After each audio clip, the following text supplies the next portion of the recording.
সকল প্রধান শিক্ষকদের 10ম গ্রেডের জিও জারি করতে হবে এবং শতভাগ চলতি দায়িত্ব সহ সিনিয়র সহকারী শিক্ষকদের শতভাগ পদোন্নতি দিতে হবে এবং 10 বছর এবং 16 বছর পূর্তিতে উচ্চতর গ্রেড আমাদের দিতে হবে। আমাদের এই 4টা দাবি বাস্তবায়ন করার জন্য আজকে আমরা এখানে আসছি।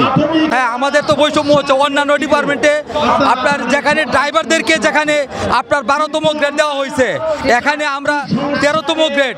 হ্যাঁ, এটা মেনে নেওয়া যায় না, এটা সম্পূর্ণ বৈষম্য। এবং আমাদের যোগ্যতা সম্পন্ন অনেক চাকরিজীবী যারা আপনার ডিগ্রি বা স্নাতকোত্তর যারা, তারা অধিকাংশ জায়গায় যে তারা 10ম গ্রেডের পদমর্যাদা পাচ্ছে।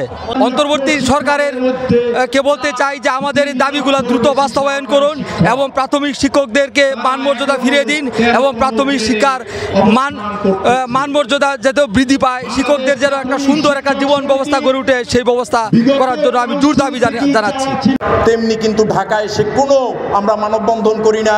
বাংলাদেশে এমন কোনো সংগঠন নাই যে মানববন্ধন থেকে বিভিন্ন সমাবেশ লং মার্চ করেছে, অনেকেই করেছে, আমরা কিন্তু করি না।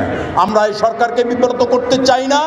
আমরা সর্বশেষে এখন আমাদের এই শান্তিপূর্ণ সমাবেশের মাধ্যমে সহকারী শিক্ষকদের 11তম গ্রেড, সকল শিক্ষকদের 10ম গ্রেডের জিও চাচ্ছি।